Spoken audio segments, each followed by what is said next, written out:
I did lose my brother last year to cancer, and his was a 6-year journey. The second to last time I saw Charlie alive, he said, "Liz, I'm good, I've lived." I said yes originally because of my dear treasured friend, Linda Goto.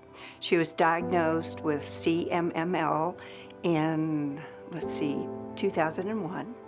She lost her battle in 2012. My mother was diagnosed with ovarian cancer in 1984, and she was unfortunate. They didn't have the treatments that they have today with cancer and the research, and she did pass away. My grandson is now his 7th year in remission, and my stepfather had lymphoma, and I'm a 2-time cancer survivor. I was introduced, I guess, a year ago.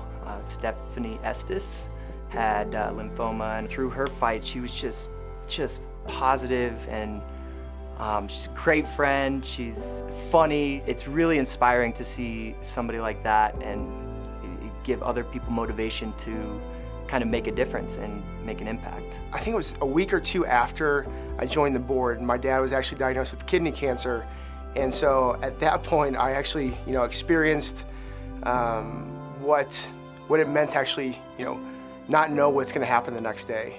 At that point, it took on a whole different meaning for me. I would describe the Man and Woman of the Year as an honor and an opportunity to get involved and learn more about LLS. And in the process, have some fun competing against one another. I hope that our team, my candidate team, raises a ton of money, and I hope we finish dead last. The Leukemia and Lymphoma Society is one of the finest nonprofits that I have ever volunteered for.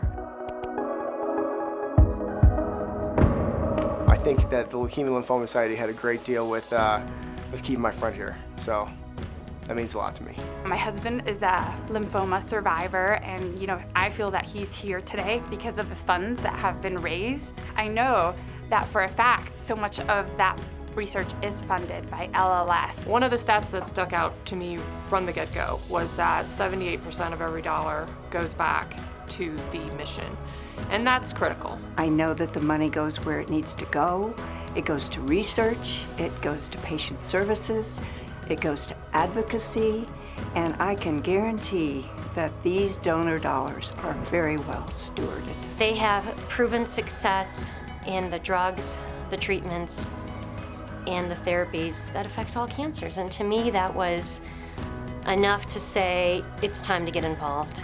It's time to make a difference.